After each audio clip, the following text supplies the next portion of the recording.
మీ ప్రార్థనలు, మీ సంఘము ప్రార్థన, మీ సేవకులు కుటుంబం ప్రార్థన, మీ ప్రార్థనలు ఆలకించి 50 దినాలు ప్రతిష్టమైన ఉపవాస ప్రార్థనలు అద్భుతముగా దేవుడు నడిపించాడు. దేవుడికి స్తోత్రం.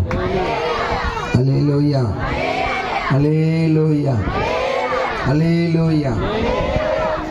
ఆ ప్రభు మీ ప్రార్థనలు ఆలకించి ఎటువంటి ఆరోగ్య విషయంలో బలహీనత లేకుండా, వాతావరణం విషయంలో, కరెంటు విషయంలో, సౌండ్ సిస్టమ్ విషయంలో, ఆర్కెస్ట్రా విషయంలో అభిషేకం లేని సేవకులు మరి చాలా దూరం నుంచి వచ్చిన సేవకుల్లో ఉండి దేవుడు చాలా అద్భుతముగా 50 దినాలు ముగింపు సభ నడిపించాడు. ఇదంతటికీ కారణం ఏంటంటే మీ అందరూ కూడా మా కొరకు మీరు ప్రార్థన చేశారు కాబట్టి ఆ ప్రార్థన వల్ల దేవుడు ఎంతగానో కృప చూపాడు. ప్రార్థన చేసిన మీ అందరికీ కూడా నా హృదయపూర్వకమైన వందనాలయ్యా. ఎందుకంటే మీరు ఎంతో ప్రార్థన చేశారు కాబట్టి ఆ ప్రార్థన ప్రభు ఆలకించి అద్భుతంగా నడిపించాడు. దేవుడికి స్తోత్రం. హల్లెలూయా. ఈరోజు మనము ఒక దేవుడు మనతో మాట్లాడుతూ ఉన్నాడు. చాలా జాగ్రత్తగా వినాలి వాక్యాన్ని. చాలా సూటిగా దేవుడు మాట్లాడబోతూ ఉన్నాడు. మనము అంత్య దినములలో ఉన్నాము, కడవరి దినాల్లో ఉన్నాము, అపాయమైన కాలములో ఉన్నాము. కడవరి దినాలు, తొలి దినాల్లో మనం ఉన్నాం. దేవుడికి స్తోత్రం. హల్లెలూయా. ప్రతి మనిషి ప్రమాదకరమైన జీవితంలో ఉన్నాడంట. ప్రమాదకరమైన బ్రతుకుల్లో మనం ఉన్నామంట. హల్లెలూయా. ఇప్పుడు మనం చేయగలిగిన ప్రార్థన ఏంటంటే, ప్రభువా నేను నా కుటుంబము ప్రమాదకరమైన జీవితంలో ఉన్నాము, ప్రమాదకరమైన పరిస్థితుల్లో మేము ఉన్నాము. ఆ ప్రమాదము నుండి మమ్మల్ని, మా బిడ్డలని, మా కుటుంబాన్ని కాపాడు ప్రభు అని ఎవరికి వారి మనం ఏం చేయాలంటే ప్రార్థన చేయాలి బిడ్డలారా. దేవుడికి స్తోత్రం. హల్లెలూయా, హల్లెలూయా. జాగ్రత్తగా వాక్యములకు మనం వెళ్ళినప్పుడు వాక్యాన్ని గ్రహిద్దాం. ఎంతమంది బైబిల్ చదువుతారో వారందరూ కూడా బైబిల్ తెరవండి. వాక్యాన్ని సూటిగా చూడండి. వాక్యాన్ని పరిశోధించండి. వాక్యమే దేవుడు, దేవుడే వాక్యము. దేవుడు ఎక్కువగా దేనితో మాట్లాడడానికి ఇష్టపడుతూ ఉంటాడంటే వాక్యం ద్వారా దేవుడు మాట్లాడుతూ ఉంటాడు. ఆమేన్. కొన్ని సందర్భములో స్వరము ద్వారా మాట్లాడుతాడు, కొన్ని సందర్భములో దర్శనం ద్వారా దేవుడు మాట్లాడుతూ ఉంటాడు, కొన్ని సందర్భములో కళల ద్వారా దేవుడు మాట్లాడుతూ ఉంటాడు, కొన్ని సందర్భములో ప్రేరేపణ ద్వారా పరిశుద్ధాత్మ దేవుడు మన హృదయంలో ఉండి మనతో మాట్లాడుతూ ఉంటాడు. కొన్ని సందర్భములో ఆలోచనల ద్వారా, ఊహాల ద్వారా కూడా, తలంపుల ద్వారా కూడా దేవుడు మాట్లాడుతూ ఉంటారు. దేవుడికి స్తోత్రం. ఆయన దేవుడు, ఎలాగైనా ఆయన మాట్లాడగలుగుతాడు. హల్లెలూయా. నీకు ఎలాగ మాట్లాడితే, నీకు ఎలాగ మాట్లాడితే నీకు అర్థమవుతుందో అలాగే తనతో మనతో దేవుడు మాట్లాడుతూ ఉంటాడు. దేవుడికి స్తోత్రం. హల్లెలూయా, హల్లెలూయా. కాబట్టి ప్రియమైన దేవుడి బిడ్డలారా, పరిశుద్ధమైన గ్రంథములో ప్రసంగి అధ్యాయంలోకి వెళ్ళినప్పటికీ, ఆ ప్రసంగి అధ్యాయంలో 10వ అధ్యాయము 8వ వచనంలోకి వచ్చినప్పటికీ అక్కడ ఒక మాట మనకు కనిపిస్తుంది. చాలా మంది వాక్యం చూడాలి. ఇప్పుడు అక్కడ ఏమని ఉందంటే, ప్రసంగి 10వ అధ్యాయము 8వ వచనం చూద్దాం. వాక్యం చదవాలి అమ్మా, వాక్యం చదవరా. ప్రసంగి 10:8 వచనంలో ఏముందంటే, గుంట తవ్వేవాడు ఆ గుంటలో పడును. చూసారా? జాగ్రత్తగా వినాలి. గుంట తవ్వేవాడు గుంటలో పడును. ఈ గుంట తవ్వేవాడు ఎవరికి తవ్వుతున్నాడు? ఏరొకరికి తవ్వుతున్నాడు. తన ఆలోచన, తన ఉద్దేశము, తన తలంపు ఏంటంటే ఈ గుంట ఏరే వాడికి తవ్వుతున్నాను అని ఉద్దేశంతో తవ్వుతూ ఉంటారు. కానీ దేవుడు మాట్లాడుతున్న మాట ఏంటంటే గుంట తవ్వేవాడు ఆ గుంటలో పడును. చూసారా? ఈరోజు చాలా మంది గుంటలు తవ్వుతారు. అర్థమైందా? చాలా మంది ఏం తవ్వుతారు? గుంటలు తవ్వుతూ ఉన్నారు. గొయ్యలు. గుంట ఏంటి? గొయ్య. ఎవరికి? ఆయనకి. కానీ ఎవరు పడుతున్నాడు? గుంట తవ్విన వాడే గుంటలో పడును. హల్లెలూయా, దేవుడికి స్తోత్రం. చాలా మంది దేవుణ్ణి నమ్ముకున్న బిడ్డలే, దేవుణ్ణి నమ్ముకున్న ప్రజలే చాలా మంది ఇతరులకి గుంటలు తవ్వుతూ ఉంటారు. ఎందుకనంటే ఆడ ఆ గుంటలో పడిపోవాలి, హల్లెలూయా అని తవ్వుతారు. కానీ దేవుడు వాక్యం ఏం చెప్తుందంటే పరిశుద్ధాత్మ దేవుడు నీతో, నాతో, మనతో ఏం మాట్లాడుతున్నాడంటే ఎవడైతే గుంట తవ్వుతున్నాడో వాడే గుంటలో తిరిగి పడును. అమ్మా జాగ్రత్త సుమ. చాలా మంది సేవకులు గుంటలు గుంటలు తవ్వుతూ ఉంటారు.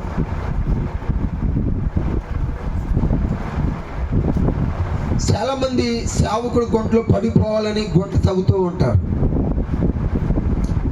గుంటలు తీస్తూ ఉంటారు. ఆ గుంట ఎవరికంటే సేవకుడికి అనుకుంటారు. కానీ దేవుడు అంటున్నాడు ఆ గుంట సేవకుడికి కాదు, నీకే అంటున్నాడు దేవుడు. జాగ్రత్త. ప్రియమైన సంగమా, ప్రియమైన సహోదరుడా, ప్రియమైన సహోదరి, దేవుడి బిడ్డ, నువ్వు ఎవరికో పడగొట్టాలని, ఎవడో ఆ గుంటలో పడిపోవాలని నువ్వు గుంట తవ్వుతున్నావు కదా, గుంట తవ్వుతున్నావు కదా. ఎవరినో పడగొట్టాలని, ఎవడో గుంటలో పడిపోవాలని ఉద్దేశంతో గుంట తవ్వుతున్నావు కదా. కానీ ఆ గుంటలో పడేవాడు ఎవడు అంటే తిరిగి తిరిగి తిరిగి నువ్వే గుంటలో పడతావు. జాగ్రత్త. మనం ఎవరికి గుంటలు తవ్వకూడదు. ఆమేన్. హల్లెలూయా, హల్లెలూయా. ఈ కడవరి దినాల్లో అనేక మంది గుంటలు తవ్వే వాళ్ళు ఎక్కువైపోయారు సంఘంలో. విషయం విషయం దేవుణ్ణి నమ్ముకుని ఆయన రక్తంలో కడగబడి ఆయన నామంలో బాప్తిసం పొంది దైవ బిడ్డలుగా ఉండవలసిన మనము, దైవాన్ని ఆరాధిస్తున్న మనము, దేవాది దేవుణ్ణి నమ్ముకున్న మనము యేసయ్యని ప్రార్థిస్తూ వాక్యం చదువుతూ సన్నిధికి వెళుతూ వస్తూ మనందరం ఏం చేస్తామంటే తెలియకుండా ఇతరులకి మనము గుంట తవ్వుతూ ఉంటాము. ఆ గుంట ఎందుకంటే ఆడ గుంటలో పడగొట్టాలని. కానీ దేవుడి వాక్యం ఏం చెప్తుందంటే బిడ్డ, ఎవరికో నువ్వు తవ్వుతున్నావు గుంట, కానీ ఆ గుంటలు నీకే అన్నాడు. హల్లెలూయా. తిరిగి తిరిగి నువ్వు వచ్చి నువ్వే పడతావు ఆ గుంటలోను. చూసారా?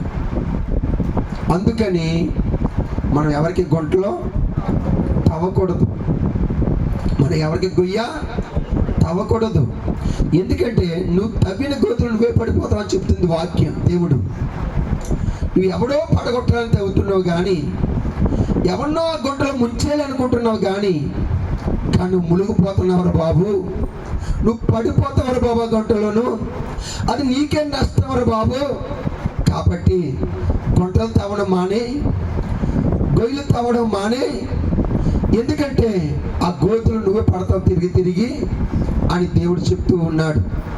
ఈ కడవరి దినాల్లో అనేక మంది గుంటలు తవ్వుతూ ఉన్నారు, గొయ్యలు తవ్వుతున్నారు, తెలియకుండా ముగ్గులు పెడుతూ ఉన్నారు, తెలియకుండా రాజ్యాలు చేస్తూ ఉన్నారు, తెలియకుండా సిగరెట్లు నడిపిస్తూ ఉన్నారు సేవకుల మీద, సంఘం మీద, దేవుడి బిడ్డల మీద. కానీ దేవుడు ఈరోజు మనతో మాట్లాడుతున్న మాట ఏంటి తెలుసా? గుంట తవ్వద్దు. హల్లెలూయా. మనం ఎవరికి గుంట తవ్వద్దు. తవ్విన గుంటలు నువ్వే పడతావు. వాడి కాదు పడేది, నువ్వే పడతావు. ఎవడు బలువు వాడే మోసుకుంటాడు, ఎవడు చేసుకున్నది వాడే అనుభవిస్తాడు, ఎవడిది వాడికి వస్తుంది, ఎవడు తవ్వితే వాడు పడతాడు అని దేవుడి వాక్యం సెలవిస్తుంది. ప్రియమైన సంగమా, మనం ఎవరికి కూడా గుంటలో తవ్వకూడదు. ఆమేన్. హల్లెలూయా. ప్రభా, ఇంతవరకు నీ గుంటలు తవ్వాను, తవ్వి తవ్వి తవ్వి నేనే పడిపోయిన గుంటలోనని ఇప్పుడు తెలుసుకుంటున్నాను ప్రభా అని ప్రభు దగ్గర నువ్వు అడగగలిగితే ఆ ప్రభు క్షమాపణ నీకు రాబోతూ ఉంది బిడ్డ. హల్లెలూయా, హల్లెలూయా. దేవుడికి స్తోత్రం. హల్లెలూయా, హల్లెలూయా. చెప్తే మీరు బాధపడతారు కానీ పరిశుద్ధాత్మ దేవుడు నాకు బయలుపరుస్తున్న మాట ఏంటంటే, ఇందులో చాలా మంది సేవకుడికి గుంటలు తవ్వుతూ ఉన్నారట.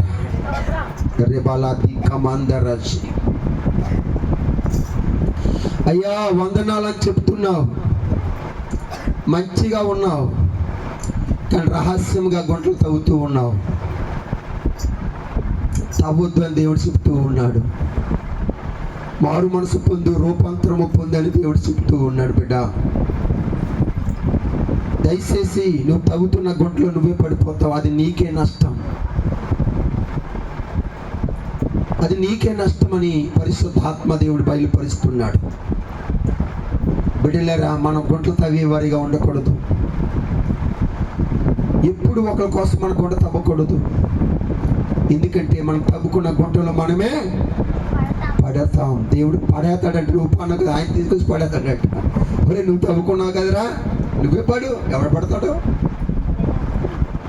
అర్థమైందా బాబు? సల్మాన్ రాజు గారు, నువ్వు తవ్వుకున్నావు కదా, ఎవడో పడకూడదని తవ్వుకున్నావు. నువ్వు ఎవడో పడిపోతావని నువ్వు తవ్వకుంటా, కానీ వాడికి అది పడేది, నువ్వే పడిపోతున్నావు. జాగ్రత్త, జాగ్రత్త సంగమా. ఈ కడవరి దినాల్లో అనేక మంది దేవుణ్ణి నమ్ముకున్న ప్రజల్లోనే ఏమొచ్చాయంటే గుంటలు తవ్వడం ఎక్కువైపోయింది. ఎక్కడ చూసినా సేవకుడే గుంటలు తవ్వేస్తున్నారండి. మాకే గుంటలు తవ్వేది మా పిల్లలు, కానీ వాళ్ళే పడిపోతున్నారు. వాళ్ళే పడిపోయిన తర్వాత, బాబు అయ్యగారు నీకు గుంట తవ్వము కానీ మేమే పడ్డామయ్యా. చూసారు? దయచేసి మనం అలా ఉండకూడదు. మనం దేవుడి ప్రజలమై ఉన్నాం, దేవుడి బిడ్డలమై ఉన్నాం, ప్రభు రక్తంలో కడగబడ్డాం. మన తండ్రి యేసయ్య, ఆయన స్వభావం కలిగి మనం బ్రతకాలి, ఆయన మనసు కలిగి మనం ఉండాలి, ఆయన పోలికలు మనం ఉండాలి, ఆయన మాదిరికరంగా మనం జీవించాలి. దేవుడికి నచ్చలేనిది మన హృదయంలో ఏది ఉండకూడదు. దేవుడికి ఇష్టం లేనిది మనం ఏది చేయకూడదు. బిడ్డలారా, దయచేసి మనం ఎవరము కూడా ఎవరికి గుంటలు తవ్వద్దు. ఒకవేళ తవ్వవా సీక్రెట్ కానీ ఆ గుంటలు నువ్వే పడిపోతున్నావని పరిశుద్ధాత్మ దేవుడి రోజు నీతో మాట్లాడుతున్నాడు, నాతో మాట్లాడుతున్నాడు, మనందరితో మాట్లాడుతూ ఉన్నాడు. దేవుడికి స్తోత్రం. రెండో మాట అక్కడ ఏమన్నాడంటే, కంచు కొట్టేవాడిని పాము కరుసును. జాగ్రత్తగా వినాలి. కంచి కొట్టేవాడిని పాము కరుసును. కంచి ఏంటి, పాము ఏంటి, కరణం ఏంటి? కంచి ఏంటి, పాము ఏంటి, కరణం ఏంటి? జాగ్రత్తగా వినాలి. కంచి కొట్టేవాడిని ఏం కలుస్తుందనా? పాము కరుస్తుందంట. ఏ కంచి? ఆ కంచి ఏంటి, ఆ కొట్టడం ఏంటి, ఆ పాము ఏంటి, కరణం ఏంటి, చనిపోవడం ఏంటి? చాలా జాగ్రత్తగా వినాలి. ఈరోజు వాక్యాన్ని జాగ్రత్తగా వినాలి. చాలామంది దేవుణ్ణి నమ్ముకుని తెలుసో తెలియక చాలా అజాగ్రత్తగా ఉంటున్నారు పిల్లలు, విశ్వాసులు. దేవుణ్ణి నమ్ముకున్న బిడ్డలు కూడా దేవుణ్ణి ఎరగనట్టుగా బ్రతుకుతున్నారు. అన్ని తెలుసుకోవాలి, తెలియనట్టుగా జీవిస్తూ ఉన్నారు. అందుకే ఈరోజు ఈ పరిశుద్ధాత్మ దేవుడు ఈరోజు తన ప్రజలతో మాట్లాడడానికి ఇష్టపడుతూ ఉన్నాడు. హల్లెలూయా, హల్లెలూయా. సంగమా, కంచి కొట్టేవాడిని పాము కరుసును. ఆమేన్. కంచి ఏంటి, పామేంటి, కంచేంటి, కొట్టనమేంటి, పామేంటి, కరణమేంటి? హల్లెలూయా. జాగ్రత్తగా వినండి. పరలోకములో కోట్లాది దేవదూతలు ఉన్నాయంట. ఏమున్నాయి? కోట్లాది దేవదూతలు దేవుణ్ణి ఆరాధిస్తూ ఉన్నాయి. ఈ దేవదూతలన్నీ కలిసి ఒకేసారి యేసు ప్రభు దగ్గరికి వెళ్ళాయంట. ప్రభు దగ్గరికి వెళ్ళాయంట. అలాగే ఈ భూమి మీద ఒక అపవాది ఉంది. ఈ అపవాది కూడా ఈ భూమి అంతా తిరిగి తిరిగి తిరిగి తిరిగి తిరిగి తిరిగి తిరిగి దేవుడి దగ్గరికి వెళ్ళిందంట. ఎక్కడికి వెళ్ళిందమ్మా? దేవుడి దగ్గరికి వెళ్ళిందంట. ఇప్పుడు అక్కడ ఏమున్నాయంటే దేవదూతలు ఉన్నాయి, అపవాది కూడా అక్కడ ఉంది. అప్పుడు దేవుడు అపవాదిని అడిగాడంట, నువ్వు ఎక్కడి నుంచి వచ్చావమ్మా అని. యేసు ప్రభు అపవాదిని అడిగాడంట, సాతాన్ని అడిగాడంట, నువ్వు ఎక్కడి నుంచి వచ్చావు అని. అప్పుడు అపవాది అన్నదంట, భూమి మీద సంచరించాను, భూమంతా తిరిగాను, ప్రతి ఇంటిని తిరిగాను, ప్రతి వ్యక్తిని చూశాను, లోకమంతా సంచరించాను, లోకమంతా తిరిగి వచ్చాను, అన్ని చూశాను, అన్ని తెలుసుకున్నాను, నేను తిరిగి తిరిగి తిరిగి నీ దగ్గరికి వచ్చాను అన్నదంట. హల్లెలూయా. జాగ్రత్తగా వినాలి. తిరిగి తిరిగి నీ దగ్గరికి వచ్చాను అని సాతాను దేవుడితో చెప్తుంది ఇక్కడ. అప్పుడు దేవుడు అన్నాడంట ఆ మాట మీద, లోకమంతా సంచరించాను, లోకమంతా తిరిగాను అని చెప్తున్నావు, బాగానే చెప్తున్నావు. అయితే లోకములో నా సేవకుడైన యోబు సంగతిని ఎరుగుదువా అని అడిగాడంట. జాగ్రత్తగా వినాలి. దేవుడు ఏమడిగాడు? లోకమంతా తిరిగాను, లోకమంతా సంచరించాను అని చెప్తున్నావు కదా, లోకములో నాకు సేవకుడు, నా సేవకుడని యోబు ఉన్నాడు, అతని సంగతిని గ్రహించావా అని అడిగాడంట. ఎవరిని? సాతాన్ని అడిగాడంట. ఎవరు? దేవుడు. అప్పుడు సాతాను అన్నదంట, ఏమన్నాడు దేవుడు? నా సేవకుడని యోబు సంగతి ఆలోచించితివా అన్నాడు. హల్లెలూయా అని. అతడు యథార్థమంతుడు, అతడు న్యాయమంతుడు, అతడు దేవుడి యందు భయభక్తులు గలవాడు, అతడు చెడుతనాన్ని విసర్జించిన వాడు, అటువంటి వాడు భూమి మీద ఒక్కడు కూడా లేడు అని దేవుడు సాతానుతో చెప్పినప్పుడు సాతాను అన్నదంట, యోబుని నువ్వు ఆశీర్వదించావు కాబట్టి, యోబుని నువ్వు దీవించావు కాబట్టి, యోబుకి సర్వ సంపదలు నువ్వు ఇచ్చావు కాబట్టి, అతడు నీయందు యథార్థవంతుడిగా ఉన్నాడు, నీయందు న్యాయవంతుడిగా ఉన్నాడు, నీయందు భయభక్తులు గలవాడిగా ఉన్నాడు, అతడు నీయందు చెడుతనాన్ని విసర్జించాడు. ఎందుకు విసర్జించాడంటే, ఎందుకు ఇలాగున్నాడంటే, నువ్వు ఆశీర్వదించావు కదా యోబుని, అందుకు అలాగున్నాడు. ఆ ఆశీర్వాదం వెనక తీసుకొని ఒకసారి ఇచ్చిందంతా లాగేసుకొని నువ్వు అప్పుడు ఎలా ఉంటాడని చూస్తాను అని దేవుడి దగ్గర సాతాను మాట్లాడుతూ ఉంది. అప్పుడు దేవుడు అన్నాడంట, సరేనైతేనే అన్నాడంట, సరేనే అన్నాడంట. దేవుడు అన్నాడంట, యోబు నేను ఇచ్చినంత తీసుకున్నా కానీ అతడు నా ఇష్యూలు ఏమాత్రం తప్పిపోడు. ఆమె ఉన్నప్పుడు ఎలా ఉన్నాడో లేనప్పుడు కూడా అలాగే ఉంటాడు నా దాసుడిని యోబు. ఇచ్చానని అలా ఉండలేదు, తీసుకున్నానని అలాగ మారిపోడు. ఉన్నప్పుడు ఎలా ఉన్నాడో నేను తీసుకున్నప్పుడు కూడా అలాగే ఉంటాడని దేవుడు అపవాదితో వాదం చేస్తూ ఉన్నాడంట. హల్లెలూయా. అప్పుడు అన్నదంట అపవాది, సరే సోదమా ఛాలెంజేనా అన్నదంట. ఛాలెంజ్ అన్నదంట. ఛాలెంజ్ అన్నదంట. సోదమా ఓకే చూసుకో అన్నట్టు దేవుడు. చూసుకో అన్నట్టంట. అయితే పని చేయి, వెళ్తున్నాను అన్నదంట. ఇల్లు అన్నదంట. కానీ వెళ్తున్నాను అన్నప్పుడు వెళ్ళాడు దేవుడు. అప్పుడు అన్నదంట, మరి యోబు కుటుంబము చుట్టూ కంచి వేసావు కదా. హల్లెలూయా. యోబు కుటుంబము చుట్టూ కంచి వేసావు కదా. ఆ కంచి ఉంటే నేను వెళ్ళలేను కదా. ఆ కంచి ఉంటే నేను మొట్టలేను కదా. ఆ కంచి ఉంటే నాకు అధికారం లేదు కదా వెళ్ళడానికి. మరి ఇప్పుడు యోబు కుటుంబము, యోబు కలిగిన సమస్తమును కంచి వేసావు కదా. ఆ కంచి తీస్తాయి, ఆ కంచి కొట్టివేస్తాయి. ఇప్పుడు నేను ఎక్కడికి వెళ్తానంటే యోబు దగ్గరికి వెళ్ళిపోతాను అన్నదట.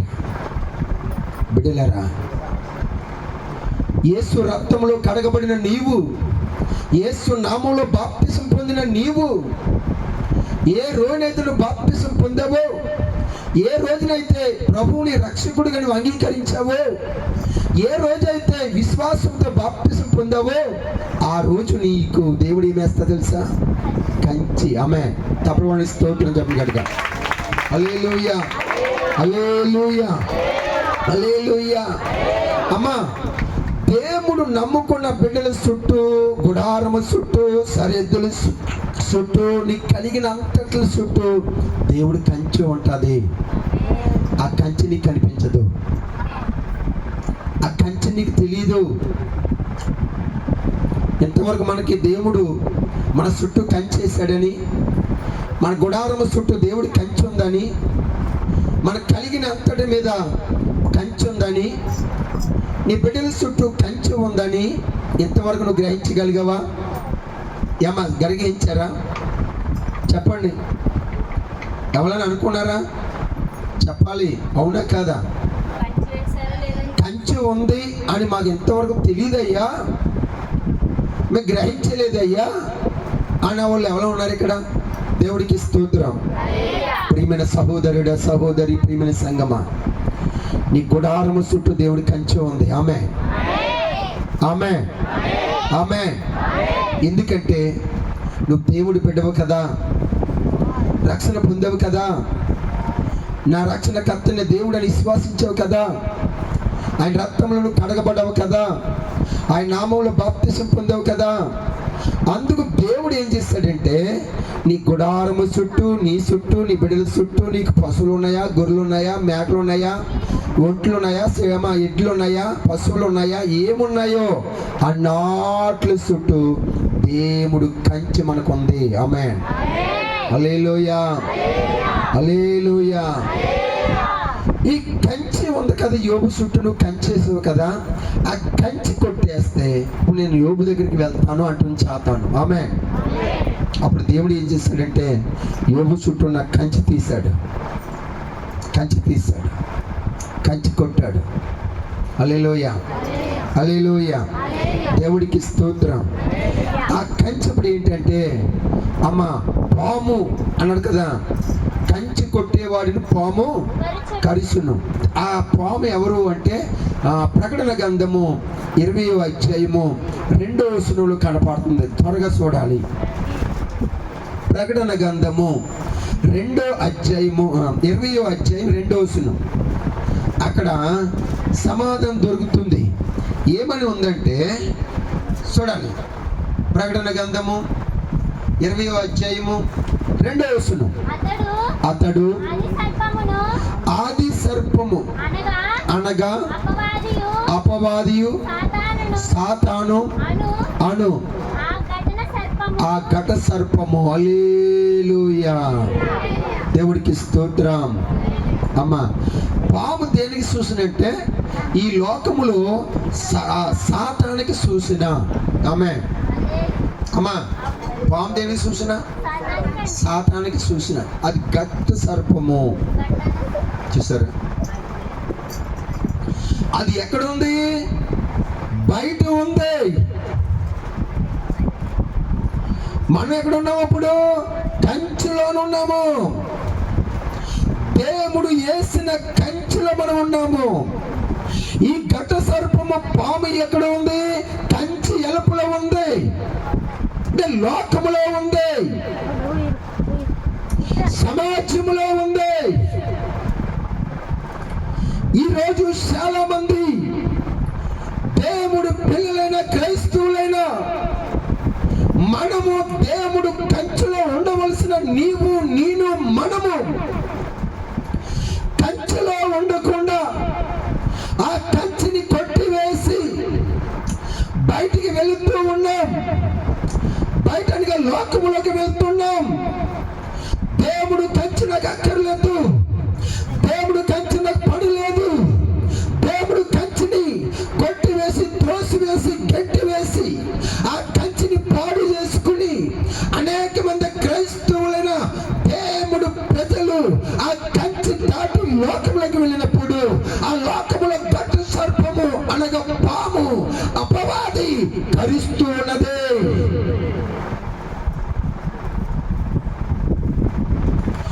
కరుస్తూ ఉన్నది. అది కాటు వేస్తుంది. కాటు వేయగానే అనేక మంది మరణిస్తూ ఉన్నారు. కాటు వేయగానే అనేక మంది యాక్సిడెంట్లో చనిపోతూ ఉన్నారు. కాటు వేయగానే అనేకులకి రోగాలు సంభవిస్తున్నాయి. అది కాటు వేయగానే అనేక మంది ఇరుకుల్లో పడిపోతున్నారు, బాధల్లో పడిపోతున్నారు, ఇబ్బందులకి పాలైపోతున్నారు, శ్రమలకి గురైపోతున్నారు, సాధనకి గురైపోతూ ఉన్నారు. అయితే ఈరోజు నువ్వు కంచె కొట్టుతున్నావా, కంచెని కాపాడుకుంటున్నావా అని ప్రభు నేను అడుగుతున్నాడు. కంచెలోనే ఉంటే, కంచె నువ్వు కాపాడుకుంటే, దేవుడు వేసిన కంచెని నువ్వు కాపాడుకుంటే, ఆ కంచెలను ఉండగలిగితే, ఆ కంచెలను బ్రతకగలిగితే, ఆ కంచెలను నువ్వు జీవించగలిగితే, నీ కుటుంబానికి, నీకు, నీ బిడ్డలకి, నీ సంఘానికి క్షేమం ఉంది, భద్రత ఉంది, ఆరోగ్యం ఉంది, రక్షణ ఉంది. తమ స్తోత్రం చెప్తా గట్టిగా గట్టిగా గట్టిగా.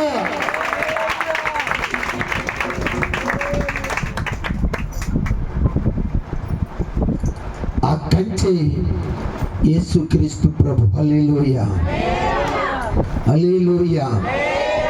క్రైస్తవులారా, దేవుడి జనాంగమా, దేవుడు ప్రజలారా, దేవుడు బిడ్డలారా, ఓ విశ్వాస సంఘమా, దేవుడు నీ చుట్టూ, నీ కుటుంబం చుట్టూ, నీ బిడ్డల చుట్టూ, నీ కలిగిన యావస్తు అంతటి మీద దేవుడు కంచె ఉన్నది. ఆ కంచె నువ్వు కాపాడుకోగలగాలి. ఆ కంచె నువ్వు కొట్టకుండా దానిలో ఉండగలిగితే నీ కుటుంబం అంతా కూడా, నీవు కూడా, నీ కలిగిందంతా కూడా ఏముంటదంటే క్షేమముగా ఉంటది, భద్రంగా ఉంటది, కాపుదల ఉంటది, రక్షణ ఉంటది. హల్లెలూయా. ఎవరికి రక్షణ, ఎవరికి కాపుదల, ఎవరికి క్షేమము, ఎవరికి భద్రత అంటే ఆ కంచెలో ఉన్న వారికి మాత్రమే ఈ భద్రత కలుగుతూ ఉన్నది. ఈరోజు చాలా మందికి భద్రత లేదు క్రైస్తవులకి. ఎందుకు చెప్పనా? ఆ కంచె దాటి వెళ్ళిపోతున్నారండి. ఆ దేవుడు నీ కుటుంబానికి ఇచ్చిన కంచె. ఎందుకంటే లోకంలో అపవాది ఉంది. ఆ అపవాది అది కాటు వేస్తుంది.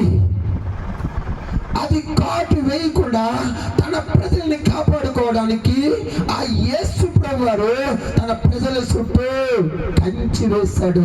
ఆ కంచె ఉన్నంత వరకు ఆ అపవాదిని కాటు వేయలేదు. ఆ అపవాది నిన్ను ఏమీ చేయలేదు. హల్లెలూయా. మరి కంచెను కాపాడుకుంటున్నావా బిడ్డలారా? అర్థమైందా? ఈరోజు మీకేముంది? కంచి. ఏం కంచి? మొల్ల కంచి. మనం ఏం చేద్దాం? కోళ్ళు రాకుండా, కుక్కలు రాకుండా, మేకలు రాకుండా, పందులు రాకుండా, మనుషులు రాకుండా కంచేస్తాం.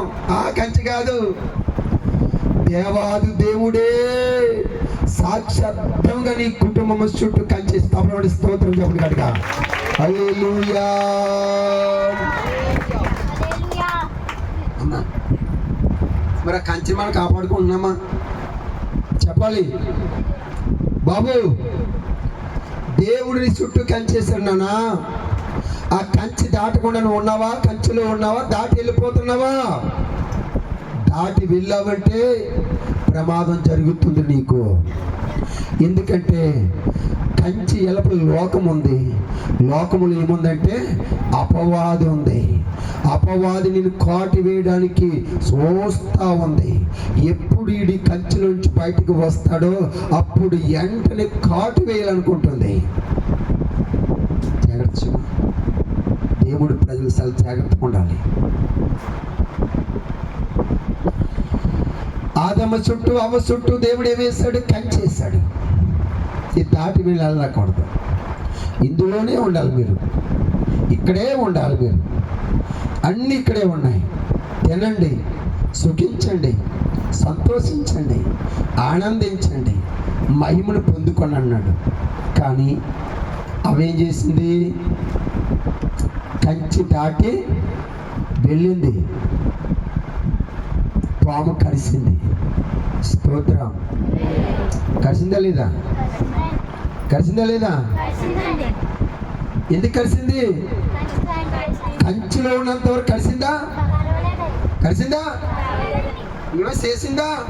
ఏమి చేయలేకపోయింది. అబ్బాబ్బాబ్బా, ఆదమ్ము అవ్వ సంతోషంగా బ్రతుకుతున్నారు. కానీ దేవుడు వేసిన కంచి దాటిన క్షణంలోనే గట్ట సర్పము అవ్వమ్మను కరిసిందంటే అంతే.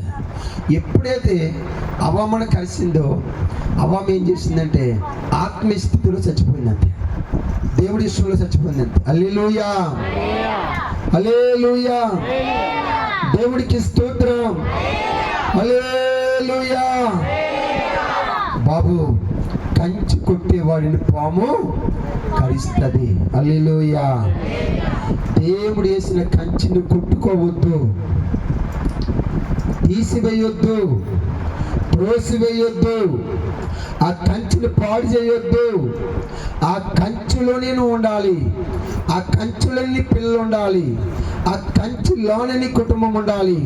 నీ కుటుంబం చుట్టూ, నీ చుట్టూ, నీ పిల్లల చుట్టూ, నీ కలిగిన యావస్తు అంతటి మీద కంచె చుట్టూ ఉండాలి. ఆ కంచె ఉన్నంత వరకు నీ కుటుంబానికి, నీకు భద్రత, క్షేమము, అమ్మా, కాపుదల, రక్షణ ఉంటుందంట. హల్లెలూయా. ఈ లోకము ఏది నిన్ను ముట్టలేదు, అంటలేదు, తాకలేదంట.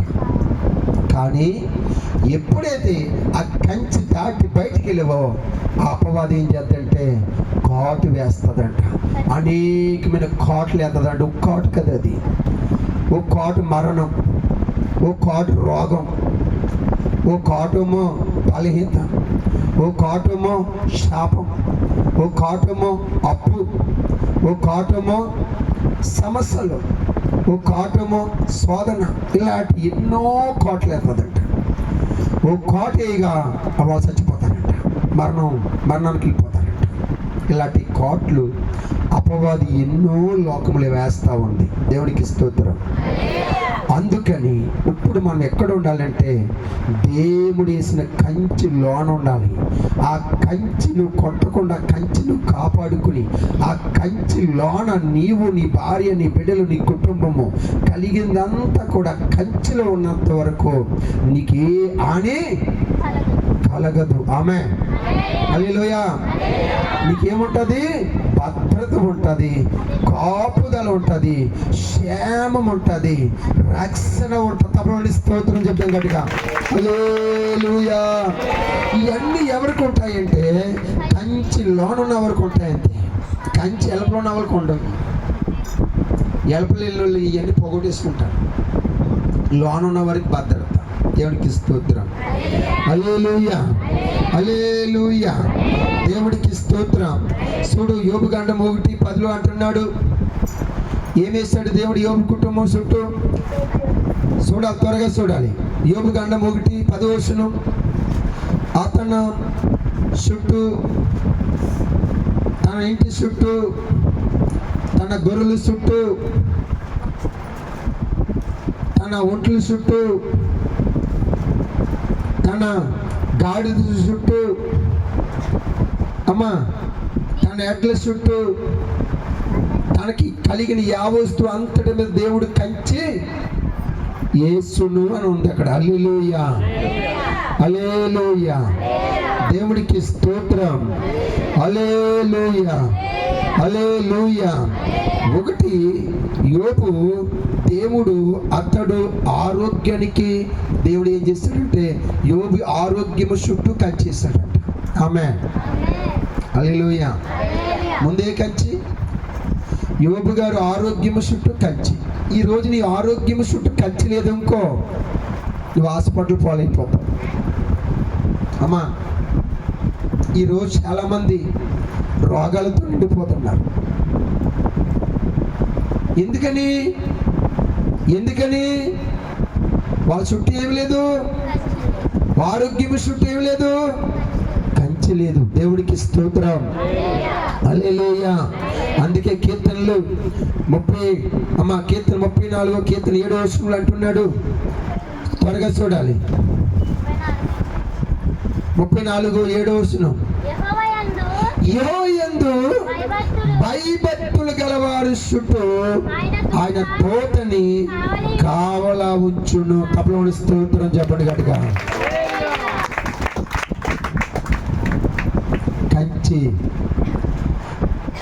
కంచి యోబు గారు ఆరోగ్యము చుట్టూ కంచి. రెండో కంచి యెరూషలేము మందిరము చుట్టూ కంచి, యెరూషలేము ప్రాంతము చుట్టూ కంచి. హల్లెలూయా, హల్లెలూయా. ఈ కంచి ఉన్నంత వరకు మనకి ఏముంటుందంటే కాపుదల ఉంటుంది. హల్లెలూయా, హల్లెలూయా. ఇప్పుడు 34:7 ఏమన్నాడంటే యెహోవాయందు భయభక్తులు గలవారు చుట్టూ తన దూతని కావలా ఉంచును. ఆమేన్. బాబు జాగ్రత్తగా వినండి. నువ్వు దేవుడి యందు భయభక్తులు కలిగి ఉంటే దేవుడు నీకు ఇస్తున్న బహుమానం ఏంటి తెలుసా? పరలోక దూతను నీకు ఇస్తాడంట. హల్లెలూయా. ఆ దూత నీ చుట్టూ ఎలా ఉంటుందంటే కంచిగా ఉంటుందంట. హల్లెలూయా. చూసారు బాబు, ఈరోజు ప్రభుత్వం ఉంది తెలుసు కదా. సీఎం ఉన్నాడు, ప్రధానమంత్రి ఉన్నాడు, గవర్నర్ ఉన్నాడు, ఎమ్మెల్యే ఉన్నారు, ఇలా పెద్ద పెద్ద నాయకులు అధికారులు ఉన్నారు. వాళ్ళ చుట్టూ కంచి ఏంటి చెప్పాలి? వాళ్ళ చుట్టూ కంచి ఏంటి? గన్మెన్లు, అంతేనా? సెక్యూరిటీ అంటుంది దాన్ని కంచి. అంత గొప్ప గొప్ప వారికి ఈ లోకంలో కేవలం నీలాంటి నాలాంటి సెక్యూరిటీ అంతే. మానవుడే సెక్యూరిటీ. వాళ్ళకి టైం వస్తే ఆడి వెళ్ళిపోతాడు, ఈడు వెళ్ళిపోతాడు, ఎవడ ఆపలేదు వాళ్ళని. అంతేనా? అంతేనా చెప్పండి. ఒక నక్సలైట్ ఒక బాంబు వేయడం ఇంకో ఆడి వెళ్ళిపోతాడు, ఈడు వెళ్ళిపోతాడు, చుట్టబెట్టి వెళ్ళిపోతారు అందరని. అంతేనా? చెప్పండి అమ్మా. కానీ ఏ యోగ్యత మనలో లేదు, మనం ఎన్నిక లేని వారు కదా. మనకు అధికారాలు లేవు, ప్రభుత్వాలు లేవు, డబ్బు లేదు, పేరు లేదు, వాదా లేదు, ఉద్యోగం లేదు, పదాలు లేవు, ఏమీ లేవు. కానీ నీకెవరి సెక్యూరిటీ హెడ్? దేవుడు. దేవదూతల సెక్యూరిటీ హెడ్. తప్పకుండా చెప్పండి గట్టిగా. ఇప్పుడు ఎవడు గొప్పోడు? సీఎం గొప్పోడువా, నువ్వు గొప్పోడువా? చెప్పండి అమ్మా. అదేంటి? సీఎంకి లేని ధన్యత దేవుడు నీకు ఇచ్చాడు. చూసారా? సీఎంకి ఎవరు సెక్యూరిటీ? మనుషులు మనలాంటి వాళ్ళే, నాలాంటి నీలాంటి వాడు. వాళ్ళు ఉద్యోగం ఇచ్చి వాళ్ళు మమ్మల్ని కాపాడంటారు బాబా అని ఒక గన్మ్యాన్లకి తిట్టుకుంటారు రక్షణ కోసం. వాళ్ళ చుట్టూ కంచి అంటే ఏ ఆపద రాకుండా. కానీ దేవుడు నిన్ను నన్ను మనందరినీ ప్రేమించి మన చుట్టూ తన దేవదూతనే కంచి వేసాడు. తమ స్తోత్రం చెప్పండి గట్టిగా. హల్లెలూయా. ఎంత భాగ్యం అండి బాబు. ఇప్పుడు ఎవడు గొప్పడు? సీఎం గొప్పడు, నువ్వు గొప్పడు, నువ్వే గొప్పడివి. ఎందుకంటే సీఎం ఎవడు? మనిషి నీలాంటి వాడే, సెక్యూరిటీ. టైం వస్తే ఆడు వెళ్ళిపోతాడు, ఇటు వెళ్ళిపోతాడు, ఇద్దరు ఆగరు. కానీ నీకు ఇప్పుడు ఎవడు వేస్తాడు? దేవుడు దేవదూతను వేస్తాడు. ఇప్పుడు ఎవడు మేలోడు? మనమే మేలు. హల్లెలూయా. మన సెక్యూరిటీ ఎవడు? దేవదూత నీ చుట్టూ ఉంది.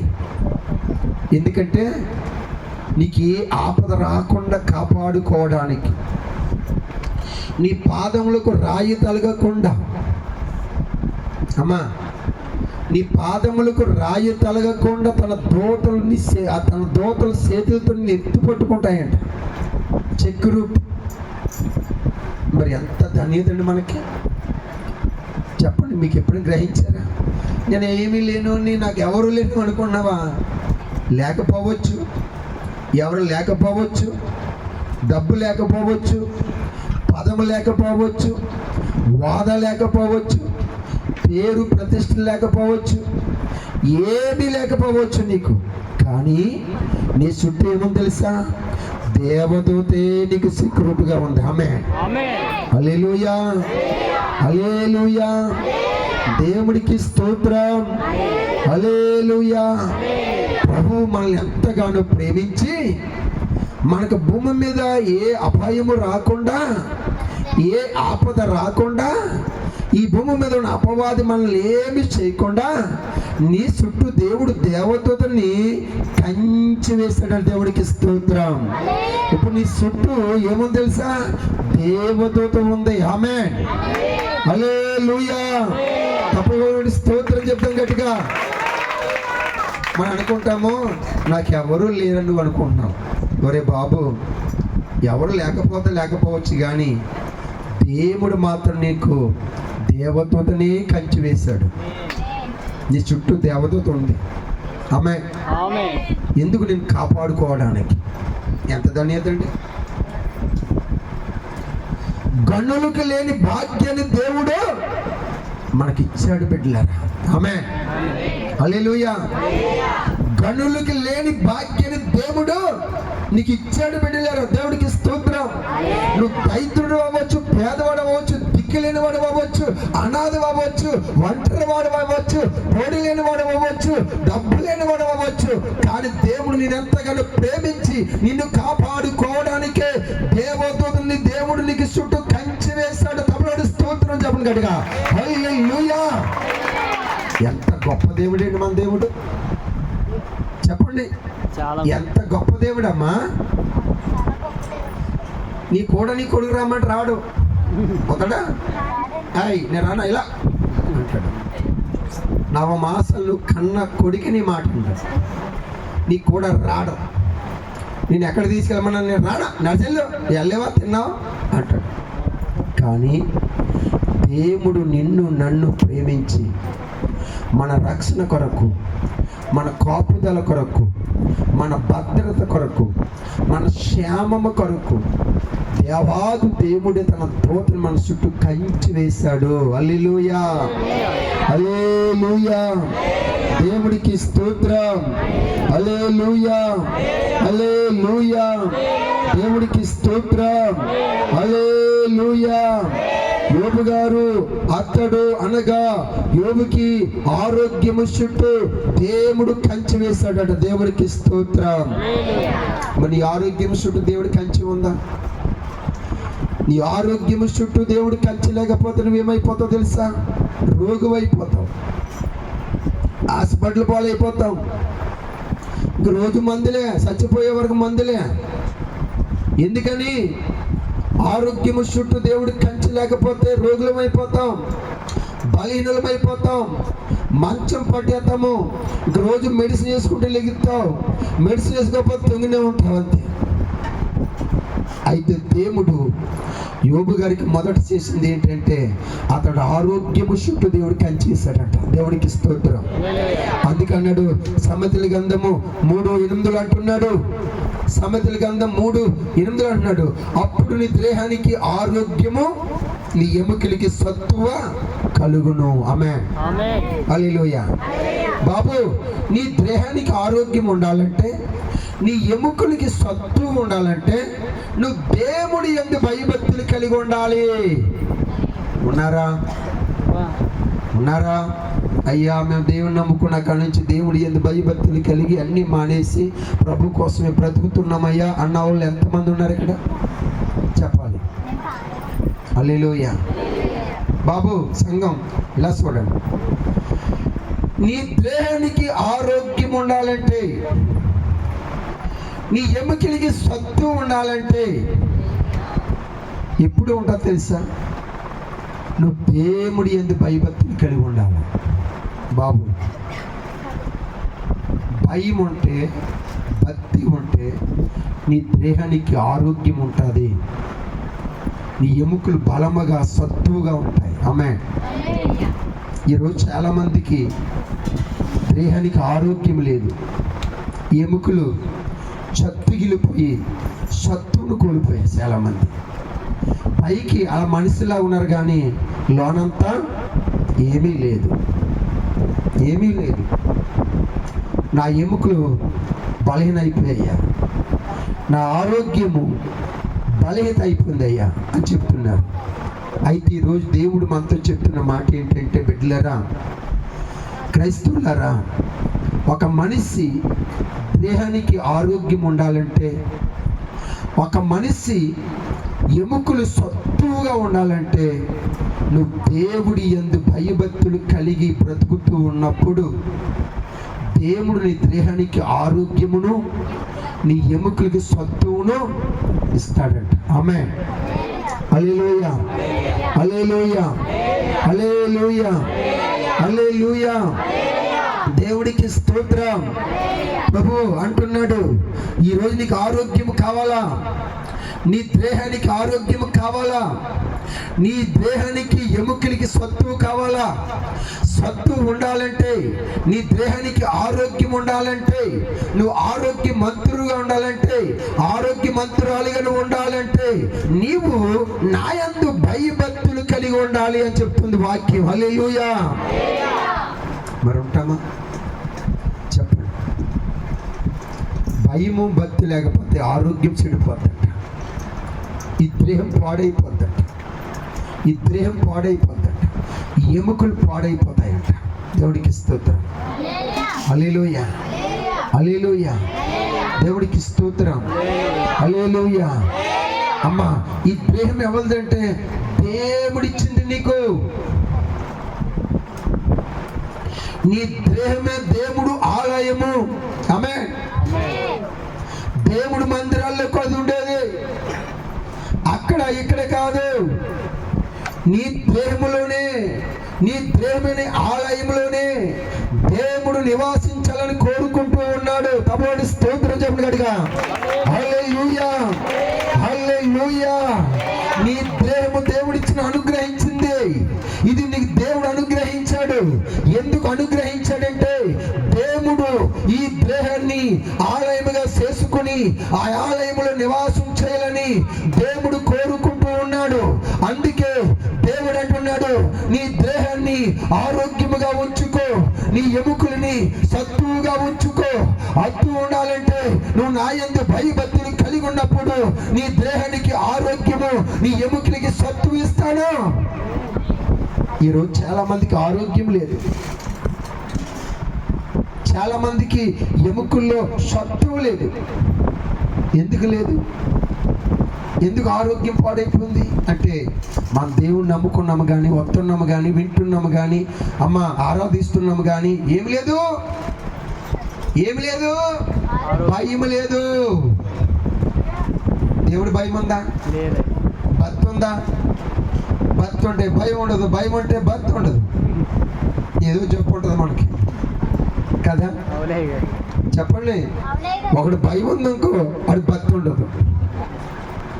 ఒకడు భక్తి ఉంది, ఇంకో భయం ఉండదు. అని భక్తి చేస్తున్నానులే ఏమైపోయిందేంటి అనుకుంటాడు. కానీ దేవుడు వాక్యం చెప్తున్నాడు, బిడ్డ భయభక్తులు గలవారి చుట్టూ తోత ఉంటుంది. భయభక్తులు గలవారికి ఏముంటుందంటే దేహానికి ఆరోగ్యము, ఎముకలకి సత్తు ఉంటుందంట. దేవుడికి స్తోత్రం. నీ ఎముకలు సత్తుగా ఉండాలంటే, నీ దేహం ఆరోగ్యముగా ఉండాలంటే నువ్వు దేవుడి యందు భయభక్తులు కలిగి బ్రతకాలి బాబు. హల్లెలూయా. అలా ఎవరైతే ఉంటారో వారికి ఏముంటుందంటే ఆరోగ్యం దేవుడు ఇస్తానని చెప్తున్నాడు. దేవుడికి స్తోత్రం. హల్లెలూయా, హల్లెలూయా. లేవియ కాండం 19వ అధ్యాయము 28వ వచనంలో ఒక మాట మనకు కనిపిస్తూ ఉంది. లేవియ కాండం 19:28 వచనం. చచ్చిన వారిని కూర్చి మీ దేహాన్ని చీల్చుకోవద్దు. ఏంటమ్మా? చచ్చిన వారిని కూర్చి మీ దేహమును చీల్చుకోవద్దు. మీ దేహము మీద పచ్చబొట్లు పెట్టవద్దు. పచ్చబొట్లు ఉన్నాయి ఎవరికైనా? ఇక్కడ ఉన్నాయండి. జాగ్రత్తగా వినాలి. ఉన్నాయి, చాలా మంది ఉంటాయి.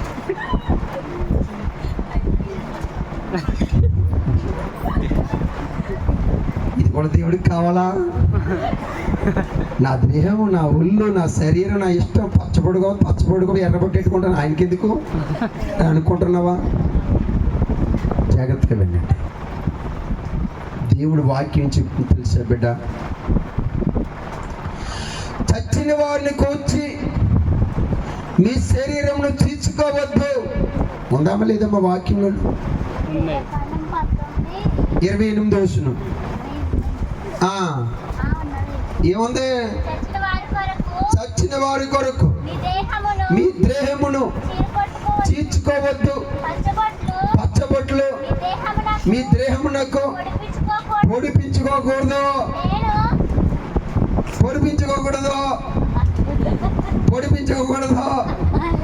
గోరంతలకలు ఎట్టుకోకూడదు.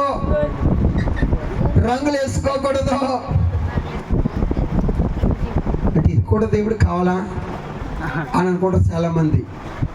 పచ్చబొట్టు ఎదుగుంటే దేవుడికి ఏమైపోయింది, నేను పాపం చేయలేదు కదా అనుకుంటారు. జాగ్రత్తగా వినండి. దేవుని నమ్ముకున్న బిడ్డలు చాలా ఈ దేహాన్ని పవిత్రంగా కాపాడుకోవాలి. ఎందుకంటే ఈ దేహము నీది కాదు, దేవుడు అనుగ్రహించాడు మనకి. ఇది మనం అనుకుంటాం, నాకు తెలియక ఇది నాదే, నా ఇష్టం, నేను ఏదో చేసుకుంటాను, పొడుచుకుంటాను, కోసుకుంటాను, రంగు వేసుకుంటాను, పచ్చబొట్లు పెట్టుకుంటాను, నాకు ఇష్టమైన పేర్లు రాసుకుంటాను. ఆయనకెందుకు, నీకెందుకు పాస్టర్ గారు? నిజమే. కానీ దేవుడు చెప్తున్న మాట ఇది. నేను అబద్ధం చెప్పడం లేదు, వాక్యాన్ని చూపించేస్తున్నాను. మీరు చదువుకోగలిగితే చదువుకోండి. ఇందులో ఏమైనా అబద్ధం ఉంటుంది నన్ను అడగండి, చెప్తాను. ఆయన ఏమన్నాడంటే చచ్చిన వారి కొరకు మీ దేహాన్ని తీర్చుకోవద్దు. అంటే దేహం అంటే ఇది. చాలామంది ఏం చేస్తారంటే బతుకుండగా మనసుకి కూడేటరు, టీ ఎవరో, టిఫిన్ ఎట్టరు, టైంకి భోజనం పెట్టరు, ఓ గుడిసే వేస్తారు, ఓ డేరీ వేస్తారు, అని సావరాన్ని చిన్న మంచం వేస్తాడు, అటు సావర అంటారు. నీ పని అయిపోయింది, ఇంకా నీ చరిత్ర అయిపోయింది, నీ ఇంక అక్కడే ఉండరు అంటారు. అమ్మా ఇప్పుడు మంచి అమ్మ, ఈ చచ్చినోడు కేకలు ఆరణ వచ్చేందంటే వీడికి ఇంకా 10 కూడా అవ్వలేదు, ఓ కడుపు ఆకలేసి అన్నట్టు వీడికి, ఓ ఆడు చేస్తున్నాడు ఆకలి అని. ఈ చచ్చినోడిని భరించలేకపోతున్నాడు బాబు, వీడు ఎప్పుడు సత్తాడో ఏంటో, ఈ లేనిపోని కుంపడ అంతా నా మీదకి వచ్చింది. వీడు ఉన్నాడు కదా, వీడు చేయడు అంతా. ఇలాంటివి ఉంటాయి మనకి. జాగ్రత్త. ప్రియమైన సహోదరుడా, దేవుడి బిడ్డ, సంగమ, విశ్వాసి, సేవకురాల అందరితో పరిశుద్ధాత్మ దేవుడు మాట్లాడుతున్న మాట ఏంటంటే మనిషి పుట్టక ఎంతో విలువైనది. హల్లెలూయా. హల్లెలూయా. మానవుడిగా పుట్టడమే మహాభాగ్యమును, మహాధన్యత. దేవుడు కుక్కలా పుట్టేంత ఏమైపోదు, మనం నక్కలా పుట్టేంత ఏమందు, తాంబేలాగా, పాములాగా, పిల్లిలాగా, కోతులాగా పుట్టేంత నువ్వేం చేస్తావు? కానీ దేవుడు నిన్ను నన్ను ప్రేమించి తన స్వరూపములు మనల్ని పుట్టించిన దేవుడు. తప్పకుండా స్తోత్రం చెప్తుంది. ఎంత ధన్యత తెలిసింది, మానవుడిగా పుట్టడం ఎంత ధన్యత తెలుసమ్మా. ఆ ప్రభు తన పోలికలు మనల్ని పుట్టించాడంటే చచ్చిందాకా ఆయన మనసు స్తుతించాలండి. ఎందుకంటే మానవుడి జీవితం ఎంతో ధన్యత, మానవుడిగా పుట్టడం ఎంతో ధన్యత. బిడ్డలారా, ఒక మనిషి జీవితం ఎంతో ధన్యత. అటువంటి మనిషిని మనం ఏం చేస్తామంటే పట్టించుకోము, చూడము. హల్లెలూయా. వయసు అయిపోయి, రోగం వచ్చి, బలహీనుడైపోయి, వృద్ధుడైపోయి, అత్తో మామో, లేదా మాంగారు అత్తగారు, లేదా తండ్రి తల్లో, లేకపోతే కోడలో ఏదో వ్యక్తి మంచం మీద పడినప్పుడు మనం ఏం చేయగలగాలంటే ఆ మనిషి ఉన్నంత కాలం మనం చాలా జాగ్రత్తగా చూడగలగాలి. అది దేవుడు మనతో చెప్పేది. చచ్చిన తర్వాత మీదడిపోయి అయ్యి బాబోయ్, అయ్యి నాన్నోయ్, నువ్వు లేవులో, నిన్ను ప్రేమించాను రో, నువ్వు లేకపోతే ఉండవు అయ్యి కాదు. దొంగ ఏడుపులు, దొంగ నాటకాలు. ఆ బతికొండగా కూడాడు ఆవిడ. చచ్చిన మీద అడిపి అయ్యి బాబు కేకలు వేద్దండి, మామూలుగా లేదండి, నేను కూడా చచ్చిపోతాను అట్టుగా ఏడ్చేద్ది. ఉత్తిదే అంత డ్రామా అన్నమాట, నటన. జాగ్రత్త పెట్టారా, మనిషి విలువ, మనిషి బ్రతుకున్నంత కాలం మనం చూసుకోవాలమ్మా. చచ్చిపోయిన తర్వాత మనం ఇంకేమి చేయలేం. ఏమి చేసినా వాడు చూస్తాడా? నువ్వు బంగారం అడిగిన మీద పోయి చూస్తాడా? చూడు. మరి ఏం చేయాలి మనం ఇప్పుడు? బ్రతుకుండగానే ఆ మనిషిని మనము చూసుకోవాలి. హల్లెలూయా. తల్లి అవ్వచ్చు, తండ్రి అవ్వచ్చు, అత్త అవ్వచ్చు, కోడలు అవ్వచ్చు, ఎవరైనా సరే మానవుడు కాబట్టి, మనిషి కాబట్టి, తోడు సహోదరుడు కాబట్టి మనము ఆ మనిషి ఉన్నంత వరకు మనము జాగ్రత్తగా చూసుకోవాలమ్మా. టయానికి నీళ్ళు ఇవ్వాలా, టయానికి అన్నం పెట్టాలా, మంచి చెడ్డ చూడాలా, తానం చేయించాలా, బట్టలు మార్చాలా. తనకి అన్నీ మనం చేయగలిగింది ఏంటంటే బ్రతుకున్నప్పుడే చెయ్యాలి. చచ్చిపోయిన తర్వాత మనం ఏమీ చేయలేము. కానీ కొంతమంది ఏం చేస్తారు తెలుసా? బతికొండగా కూడేటరండి, బతికొండగా నీళ్ళు కూడా ఇవ్వరండి. కొంతమంది పట్టించుకోరండి, బట్టలు ఉతకరండి, తానం చేయించరండి. వారు ఉన్న ఒకటే పూన ఒకటే మూల పడేసి లేతారండి. చచ్చిన తర్వాత మాత్రం మీద అడిపోయి ఎడుతారండి మామూలుగానే. మరి ఆ నటన ఎక్కడ వచ్చేదా కాసేపు నాకు తెలియదు కానీ భయంకరంగా ఎడుతారండి. అమ్మా, చాలామంది దేవుని నమ్ముకున్న బిడ్డలు ఇంట్లో ఎవరు చచ్చిపోరు ఇంకో వాళ్ళు చచ్చి మానేస్తారు. ఇంకా సంవత్సరం మానేస్తారు వాళ్ళు. ఏమంటే అని చచ్చిపోడు కదండి, నేను చచ్చిపోతాను ఆడుతుంది. ఎంత దూరం తెలుసా? బతికొండగా కూడట్లేదు, బతికొండగా నీళ్ళు ఇవ్వలేదు, బతికొండగా వేళపాల చూడలేదు, మంచి చెట్లు చూడలేదు, ఆడ ఆకలి తీర్చలేదు. చచ్చిపోయిన తర్వాత మాత్రం సన్నిధికి 6 సంవత్సరం దాకా మా సంఘంలో ఉన్నారు వాళ్ళటోళ్ళు. ఏమంటే ప్రజలు ఏమనుకుంటారంటే చచ్చిపోడు కదా అతను, ప్రజలు ఏమనుకుంటారు ఆ చచ్చిపోడు, అప్పుడు చచ్చిగిరిపోతుంది అమ్మగారు అనుకుంటారు. అందుకని ఇంట్లో తలుపేసుకుని ముగ్గులు పెడుతున్నాను ఇంట్లోనూ అంటారు చాలా మంది. ఇది ఎంతవరకు న్యాయమమ్మా చెప్పండి? ఎంతవరకు న్యాయం చెప్పండి బిడ్డలేరా? కాబట్టి దేవుడు చెప్తున్న మాట ఏంటంటే చచ్చిపోయినోడు తిరిగి రాడు కదా, రాడు. అందుకే దేవుడు ఏమన్నాడు? బ్రతుకుండగానే సజీవుడిగా ఉండగానే చూసుకో. ఆ ఎత్తిళ్ళు భర్త అవ్వచ్చు, భార్య అవ్వచ్చు, తండ్రి అవ్వచ్చు, తల్లి అవ్వచ్చు, అత్త అవ్వచ్చు, మామగారు అవ్వచ్చు, ఎవరో ఒకరు అవుతారు. వాడు బ్రతుకుండగానే చూడు, బాగా చూడు, నీకు ఓపుకున్నంత వరకు, చూడగలిగినంత వరకు చూడు. అది అప్పుడు నేను సంతోషిస్తాను. చచ్చిపోయిన తర్వాత కొంతమంది ఏంటి చిలాగి పడి పెడతారు. తిన్నానా తిన్నాను. ఆడెక్కడ తింటాడో, నువ్వే తినాలి తిరిగి తిరిగి, అంతే కదా. చచ్చిపోయిన తర్వాత కొంతమంది జిలాబీ ఆడతారు, కొంతమంది కాజీ ఆడతారు, కొంతమంది యాపిల్స్ పండు ఆడతారు, కొంతమంది అంతిపండు ఆడతారు, కొంతమంది ఏమో కొజ్జారం చెట్టు పెడతారు. అది తింటాడా? నువ్వే తినాలి. హల్లెలూయా. తిండో చూడో నువ్వేమెట్టబడి తెలీదు. హల్లెలూయా. కాబట్టి దేవుడు ఏం చెప్తున్నాడంటే, చచ్చిపోయిన వారి నిమిత్తము మీ దేహాన్ని తీర్చుకోవద్దు, చచ్చిపోయిన వారి కొరకు మీ దేహాన్ని తీర్చుకోవద్దు. హల్లెలూయా. అంటే దానికి అర్థం ఏంటంటే, అమ్మ చాలా మంది చచ్చిపోయిన వ్యక్తుల మీద పడి దేహం చీల్చుకున్నట్టుగా వేడిసి వేడిసి వేడిసి బలీనులైపోయి, కుంగిపోయి, కుషించిపోయి, అనారోగ్యవంతులైపోయి చాలా మంది మంచాలు పడేస్తూ ఉంటారు. అది దేవుడికి ఇష్టం కాదు. హల్లెలూయా. ఎందుకంటే ఈ దేహము దేవుడు అనుగ్రహించింది కాబట్టి, నీ దేహము పాడైపోతూ ఉంటే దేవుడు చూసి ఓర్చుకునేవాడు కాదు. నీ దేహాన్ని నువ్వు కాపాడుకోమంటున్నాడు దేవుడు. నీ దేహం నాది, నేను అనుగ్రహించను నీకు, దాన్ని పరిశుద్ధముగా కాపాడుకో, పవిత్రంగా కాపాడుకో. హల్లెలూయా. హల్లెలూయా.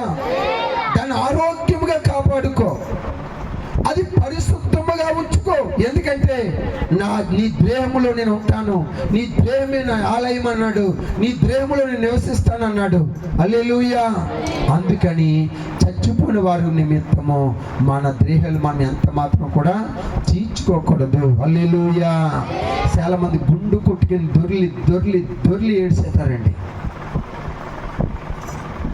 శరీరాలు చీల్చేసుకుంటారండి, నెల నెలలు అన్నం తినరండి, మంచినీళ్ళు తాగరండి, ముఖం కడుక్కోరండి, మంచం పడేస్తారండి, తలుపేసిన మూలన ఉంటారండి, శరీరాన్ని చీల్చుకుంటారండి, శరీరాన్ని పాడు చేసుకుంటారండి, ఆరోగ్యాన్ని పాడు చేసుకుంటారండి, కుంగిపోతారండి, కుషించిపోతారండి, బలహీనులైపోతారండి, రోగులైపోతారండి. అది దేవుడికి ఇష్టమా? కాదు. అందుకే దేవుడు అన్నాడు, మీ శరీరాన్ని చీల్చుకోవద్దు, అది నాది, పాడు చేసుకోవద్దు. అది దేవుడిచ్చిన ఆరోగ్యము, దేవుడిచ్చిన శరీరం, అది మీ దేహం దేవుడి ఆలయమై ఉంది, దాన్ని పాడు చేసుకోవద్దు, దాన్ని తీర్చుకోవద్దు, దాన్ని జాగ్రత్తగా భద్రంగా కాపాడుకోమని దేవుడు వాక్యం చెప్తూ ఉంది. హల్లెలూయా. హల్లెలూయా. రెండో మాట ఏమంటే, మీ దేహం మీద పచ్చబొట్లు పొడిపించుకోకూడదు. హల్లెలూయా. పచ్చబొట్లు ఉన్న వాళ్ళు ఉన్నారు ఇక్కడ, పోసేసుకోండి.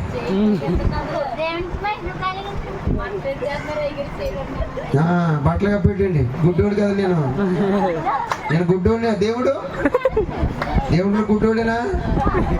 నువ్వు బట్టలు వేసుకున్నా వేసుకోకపోయినా నీ బాడీ మీద ఏముందా అని తెలీదా? తెలుసు. అమ్మా ఫోన్లో తెలియకేసుకున్నారు, ఇప్పుడు దేవుడు మీతో మాట్లాడారు. ఎక్కడి నుంచి వేసుకోకండి. ఆమేన్. హల్లెలూయా. దేవుని నమ్ముకున్న బిడ్డలో మెల్ల తాళ్ళు కడుకోకూడదు, చేతులకు తాళ్ళు కడుకోకూడదు, కాళ్ళకి తాళ్ళు కడుకోకూడదు, పూసలు కడుకోకూడదు, అస్సలు ఏమీ కడుకోకూడదు.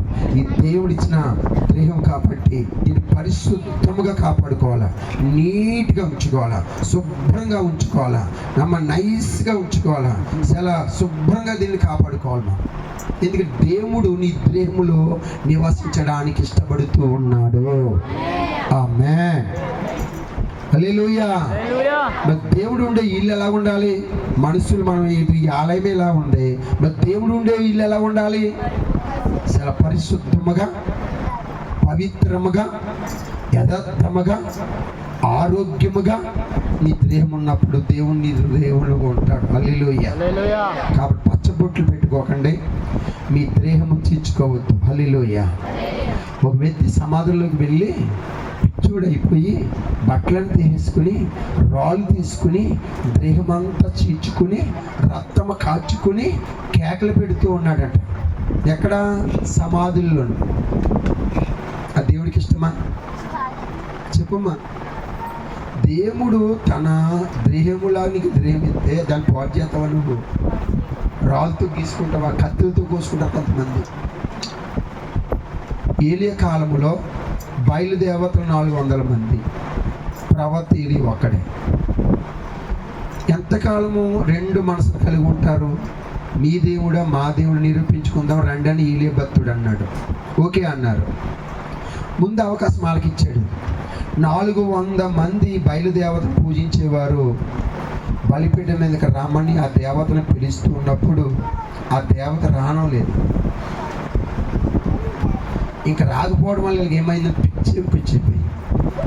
పిచ్చోళ్ళు అయిపోయి కత్తులతోను రాళ్ళతోనూ శరీరాన్ని కోచుకుని తీర్చుకుని రక్తం కాచుకుని బయలుదేవా రా అంటే ఎక్కడొచ్చేది లేనిది చెప్పండి. రాదండి. తన దేహాలన్నీ పాడు చేసుకున్నారు బిడ్డలు. ఆ దేవుడికి ఇష్టమా? చెప్పండి అమ్మా. ఇష్టం లేదా? చాలా మంది బిడ్డలు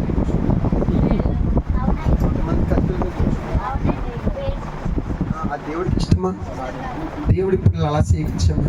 ఎంతవరకు మీకు తెలియ చేశారేమో దేవుడు క్షమించును కాక. ఇక్కడ నేను తెలుసు కాబట్టి అయ్యి బాబు ఈ దేహం దేవుడిది కాబట్టి దీన్ని చాలా జాగ్రత్తగా కాపాడుకోవాలా అని మనము కాపాడుకోవాలి. దేవుడు స్తోత్రం. హల్లెలూయా హల్లెలూయా. దేవుడికి స్తోత్రం. హల్లెలూయా. కొరింథీ రాసిన 6:19 అన్నాడు కదా. 1 కొరింథీ రాసిన పత్రిక 6:19 అన్నాడు కదా. నీ దేహము దేవుడు అనుగ్రహం వలన మీరు పొందుకున్నారు. హల్లెలూయా. అంటే మన దేహం ఎలా వచ్చింది? మనకి దేవుడు అనుగ్రహించాడంట. మనకి దేవుడి వల్ల మనకు కలిగినదంట. దేవుడి కృప వల్ల మనం పొందుకున్నామంట. ఆ దేవుడు మనకు అనుగ్రహించాడంట. అందుకు దాన్ని మనం పరిశుద్ధంగా కాపాడుకోమని చెప్తున్నాడు. పచ్చబొట్లు కానీ, శరీరం చీల్చుకోవడం కానీ, కోసుకోవడం కానీ, తాళ్ళు కట్టుకోవడం కానీ, పూసలు వేసుకోవడం కానీ ఏమీ ఉండకూడదు. దేవుడు నీ దేహాన్ని ఎలాగైతే సృష్టించాడో అలాగే ఉంచుకోవాలి. ఆమేన్. ఎప్పుడు దాకానంటే చచ్చిపోయే వరకు లేదా ప్రభు రాకడ వచ్చే వరకు. దేవుడికి స్తోత్రం. హల్లెలూయా హల్లెలూయా. సరే, టైం అవుతుంది, నేను ముగిస్తూ ఉన్నాను. ఇప్పుడు ఎన్ని అంటే యోబు కుటుంబం చుట్టూ దేవుడు కంచెలేశారు కదా. ఎన్ని కంచెలు అంటే 7 కంచెలు వేసాడంట. ఒకటి ఆరోగ్యము చుట్టూ కంచి, ఓకేనా? ఆరోగ్యము చుట్టూ కంచి. రెండో కంచి యెరూషలేము చుట్టూ కంచి. హల్లెలూయా. మూడో యెరూషలేము చుట్టూ కూడా కంచేస్తాడు. అలా ఉంచు. ఇప్పుడు రెండో కంచి ఏంటంటే యోబు కుటుంబము చుట్టూ కంచి. హల్లెలూయా హల్లెలూయా. ఆరోగ్యము చుట్టూ కంచి, గుడారము చుట్టూ కంచి. దేవుడికి స్తోత్రం. మూడో కంచి యోబుకి ఏమున్నాయి? గొర్రెలు ఉన్నాయి. అంటే వాక్యం చూపించడం లేదు మీకు. నేను వాక్యం చూపించే టైం అయిపోతుంది మీకు. వాక్యం కాకుండా నేను ముందుకెళ్ళిపోతున్నాను, ముగించేస్తాను. ఇప్పుడు 7 కంచెలు వేస్తాడు. 7 కంచెలు ఏంటంటే దేని కంచి అంటే యోబు ఆరోగ్యము చుట్టూ కంచి. హల్లెలూయా. 2 ఇంటివారు ఇంటికి కంచి. హల్లెలూయా. 3 గొర్రెల చుట్టూ కంచి. హల్లెలూయా హల్లెలూయా. యోబుకి ఏమున్నాయి? గొర్రెలు దేనికి చూసినా, రాబడికి చూసినా, సంపదకి చూసినా. అర్థమైందా? గొర్రెలు దేనికి చూసినమ్మా? గొర్రెలు దేనికి మేపుతారు? ప్రేమ కలిగా, సంపాదించుకోవడానికి ప్రేమ కలిగి కాదు. అయ్యో పాప మాట మేపు వాళ్ళు ఎవరు లేరు, నేను మేపుతానని మనం మేపుతామా? ఎందుకు మేపుతున్నా? సంపాదించుకోవాలని, రాబడి రావాలని. రాబడి డబ్బు రావాలి కదా మనకి. ఎలా వస్తుంది? గొర్రె ఉంటే వస్తుంది, గొర్రె లేకపోతే ఏమొస్తుంది? ఏమీ రాదు. దేవుడికి స్తోత్రం. అయితే మూడో కంచి యోబుకి గొర్రెలు ఉన్నాయి. గొర్రెల చుట్టూ దేవుడు కంచేశాడు. గొర్రెలు దేనికి చూసినంటే రాబడికి, సంపదకి సూచన కనిపిస్తూ ఉంది. దేవుడికి స్తోత్రం. ఇప్పుడు దేవుడు నీకు గొర్రెల చుట్టూ కంచి ఉండాలి. నీకు వచ్చే రాబడి, సంపద చుట్టూ దేవుడి కంచి ఉండాలి. దేవుడికి స్తోత్రం. ఇప్పుడు పనికి వెళ్తున్నా బాబు, పనికి వెళ్ళి రాబడి సంపాదించుకుంటున్నావు డబ్బు. ఆ డబ్బు చుట్టూ, ఆ రాబడి చుట్టూ, ఆ సంపద చుట్టూ ఏమి ఉండాలంట? కంచి ఉండాలంట. కంచి లేకపోతే ఏమవుతుందంట? హాస్పిటల్ పోలేకపోద్దంట. చెప్పండి అమ్మా. అమ్మా, మనకు వచ్చే రాబడి చుట్టూను అమ్మ సంపద చుట్టూ కంచి లేకపోతే ఆ రాబడి ఎక్కువ అవ్వదంట. అంటే ఎలా వచ్చింది అలాగే వెళ్ళిపోతుంది. ఎంత కష్టపడుతున్నాను, రూపాయలు లేదు పొద్దునికి. ఏంటి, ఎంత కష్టపడుతున్నాను, పొద్దునికి రూపాయ లేదు. ఏమైపోయింది? వెళ్ళిపోయింది. ఎందుకు వెళ్ళిపోయింది? ఆ రాబడి చుట్టూ, నువ్వు సంపాదించిన సంపద చుట్టూ ఏం లేదు? కంచి. ఈరోజు మనం ఎంతో కష్టపడుతున్నాం, పొద్దు చందలాగా పని చేస్తున్నాం, రోజుకి 1000 రూపాయలు సంపాదిస్తున్నాం. ఇంటికి వచ్చినప్పుడు 1000 రూపాయలు ఉన్నాయా? ఏమైపోతున్నాయి?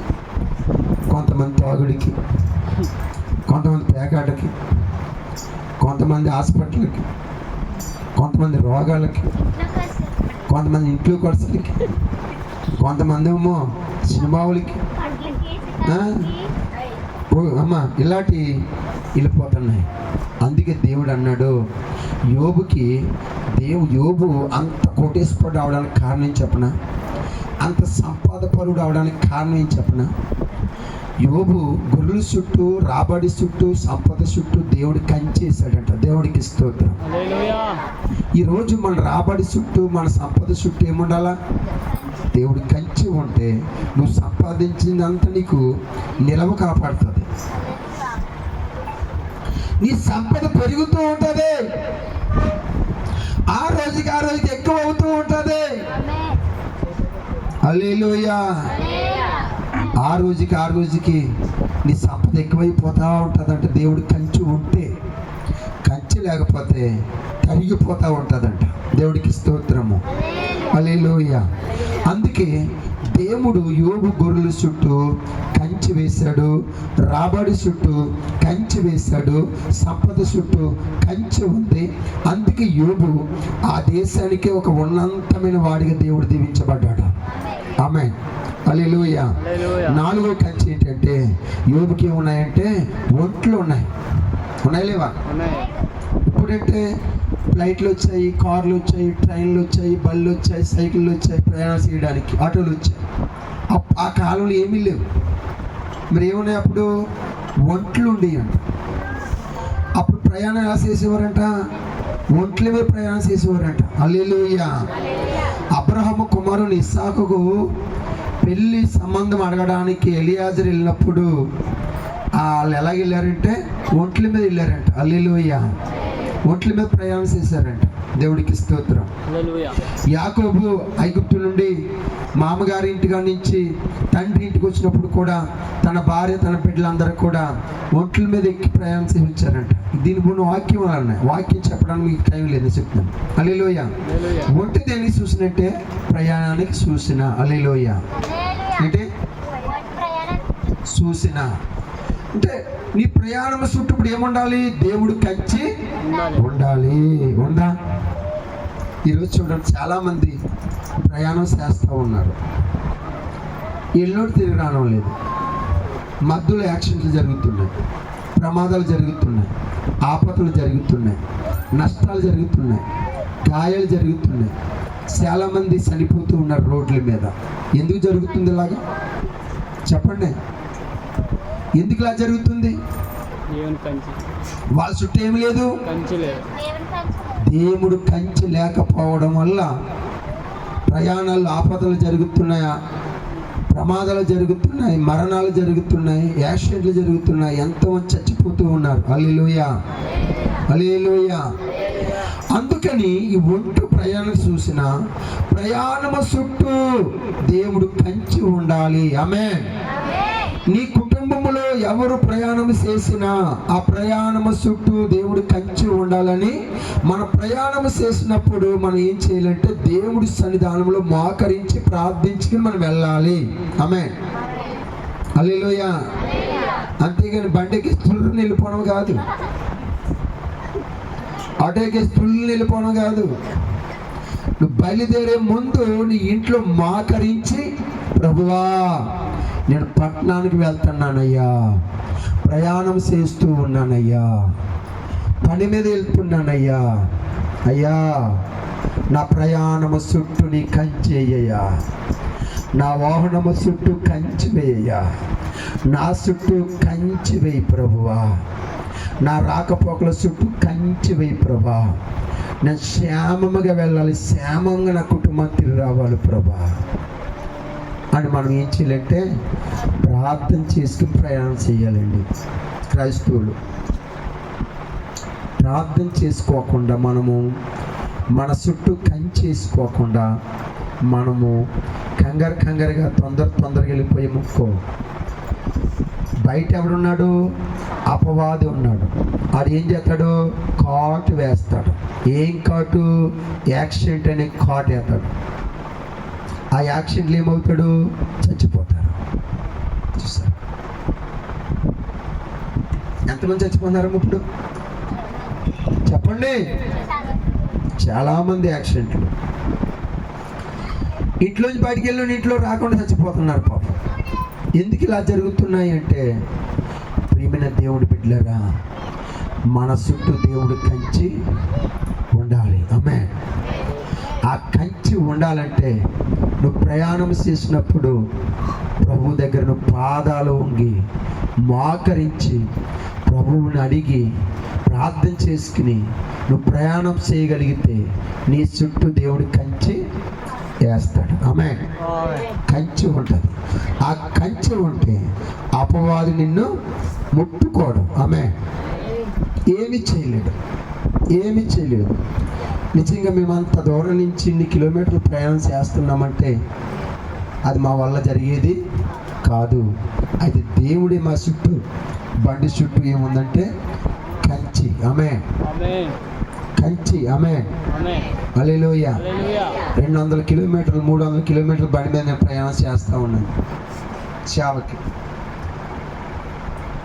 దేవుడు మహాకృపను పట్టి దేవుడు ఆ బండి చుట్టూ మా చుట్టూ కంచి ఉంచాడు. ఆ కంచి ఉండడం వల్ల ఇంత అపాయం మాకు జరగకుండా దేవుడు కాపాడుకుంటూ వచ్చాడు. ఆమేన్. హల్లెలూయా. కాబట్టి ప్రియమైన సంగమా, ప్రియమైన సహోదరుడు సహోదరి, దేవుడి బిడ్డ, నీ గుడారమైన నీ బిడ్డలైన ఎవరైనా సరే బయటికి వెళ్ళినప్పుడు మీరు ఏం చేయాలంటే ప్రార్థన చేసుకుని, దేవా మేము వెళ్తున్న మా చుట్టూ నీ కంచి వేయని దేవుణ్ణి అడిగి మనం వెళ్ళగలిగినప్పుడు మన ప్రయాణం అంత సురక్షితంగా జరుగుతుంది. మన సురక్షితంగా మన ఇంటికి మనం క్షేమంగా రాగలుగుతాం. బిడ్డలారా, దేవుడికి స్తోత్రం. 4 ఏంటంటే ఒంట్లు ప్రయాణం చూసిన. 5వ మాట ఏంటంటే ఎడ్లు ఉన్నాయి. యోబుకి ఏమున్నాయి? ఎడ్లు ఉన్నాయి. ఆ ఎడ్లు దేనికి చూసినంటే ఆహారానికి చూసిన. ఆమేన్. హల్లెలూయా. ఎత్తున్న కడ పొలమున్న అక్కడ ఎత్తు ఉండాలి. హల్లెలూయా. ఎత్తు లేనిదే పొలము లేదు, పొలము లేనిదే పంట లేదు, పంట లేనిదే ఆహారం లేదు. ఆమేన్. ఆమేన్. ఏంటి? ఎత్తు లేనిదే పొలము లేదు, పొలము లేనిదే పంట లేదు, పంట లేనిదే ఆహారం లేదు. ఎద్దు దేనికి చూసినట్టే ఆహారానికి చూసిన. టైంలో ముగిస్తున్నాను నేను త్వరగా గుప్తంగా చెప్పి. దీనికి చాలా వాక్యాలు ఉన్నాయి. ఆ వాక్యాలను మీరు చూసి చదివి చూపించిన టైం అవుతుందని నేను వాక్యాలు చూపించుకుని చెప్తున్నాను. దేవుడికి స్తోత్రం. హల్లెలూయా. ఎద్దు దేనికై చూసినమ్మా? ఆహారానికి చూసిన. అంటే ఈ ఆహారము చుట్టూ దేవుడు కంచి ఉండాలి. ఆమేన్. నువ్వు తింటున్నప్పుడు ఆహారాన్ని నువ్వేం చేస్తున్నావు? మింగేస్తున్నావా? ప్రార్థన చేసుకుంటున్నావా? చెప్పండి అమ్మా. ఉడకుండా మింగే అన్నారు. కొంతమంది ఉడకుండానే చెయ్యండి, దూకుతూ చెయ్యండి, ఇలాంటివి ఉండకూడదు. నువ్వు ఏది తిన్నా ప్రభువా ఈ ఆహారాన్ని దీవించయ్యా, ఈ ఆహారం చుట్టూ కంచి వైపు అని మనం ప్రార్థన చేసుకుని తింటే అది నీ కడుపులోకి వెళ్ళి అరుగుదల అవ్వి, జీర్ణ అవ్వి, ఈ దేహానికి సంపూర్ణమైన శక్తినిచ్చి ఆరోగ్యం ఇచ్చి నిన్ను ఆరోగ్యవంతుడిగా కాపాడుతుంది. ఆమేన్. ఆమేన్. అంతేగాని ఊదుకుని తినేమో ప్రార్థన చేయకపోకుండా ఇది కడుపులోకి వెళ్ళి పులిసిపోద్ది, అరుగుదల అవ్వదు.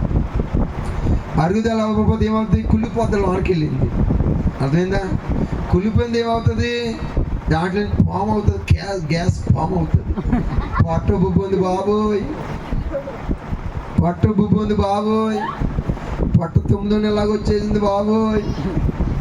ఇలాంటి కొన్ని బలహీనతలు మనకు వస్తూ ఉంటాయి. అందుకే ఎద్దు ఆహారం చూసిన ఆహారము చుట్టూ దేవుడి కంచి ఉండాలి. ఆ కంచి ఉంటే అది నీకు ఆరోగ్యాన్ని ఇస్తుంది. ఆమేన్. నీ బాడీకి ఆరోగ్యాన్ని ఇస్తుంది, నీ బాడీకి సత్తుని ఇస్తుంది, నీ బాడీ అరుగుదల ఉన్నట్టుగా ఆహారాన్ని ఇస్తుంది. ఆ ఆహారం నీ బాడీకి బలాన్ని ఇస్తూ ఉంటుంది. దేవుడికి స్తోత్రం. హల్లెలూయా. అందుకే మనం అన్నం తినే ముందు ప్రభువుని మనం ఏం చేయాలంటే ఆహారం కొరకు ప్రార్థన చేసుకుని ఆహారము చుట్టూ కంచి వైపు ప్రభుని దేవుణ్ణి అడిగి అప్పుడు మనం తింటే ఆ ఆహారం నీ కడుపులోకి వెళ్ళి నీకు ఆరోగ్యాన్ని ఇస్తుంది. ఆమేన్. దేవుడికి స్తోత్రం. హల్లెలూయా. ఆడికి ఎన్ని మాటలు చెప్పాను? 6 మాటలు చెప్పాను, 5 మాటలు చెప్పాను. ఈ 6వ మాట ఏంటంటే గాడిదలు ఉన్నాయి. ఎవరికి? యోబు గారికి. గాడిదల చుట్టూ కూడా కంచి ఉందంట. గాడిద దేనికి చూసినా? బలువులు మోయడానికి చూసిన. హల్లెలూయా. హల్లెలూయా. హల్లెలూయా. అమ్మా, గాడిద దేనికి చూసినంటే బలువులు మోయడానికి చూసిన. ఇప్పుడు యోబు గారికి గాడిదలు ఉన్నాయి. దేవుడు ఏం చేశాడు? గాడిదల చుట్టూ కూడా కంచి ఉంది. ఆమేన్. హల్లెలూయా. 7వ మాట ఏంటంటే యోబు గారికి పొలము నిండా పనివారు ఉన్నారు. ఆమేన్. ఎవరున్నారమ్మా? పనివారు. పొలము నిండా పనివారే, పొలము చుట్టూ పనివారే, పనిచేసేవారే. ఆ పనిచేసే వారి చుట్టూ, పొలములో పనివారి చుట్టూ దేవుడి కంచి. ఆమేన్. ఈరోజు నీ చుట్టూ కంచి. ఆమేన్. ఆ పనివారు ఎవరమంటే మనమే. తప్పకుండా స్తోత్రం చెప్పండి. హల్లెలూయా.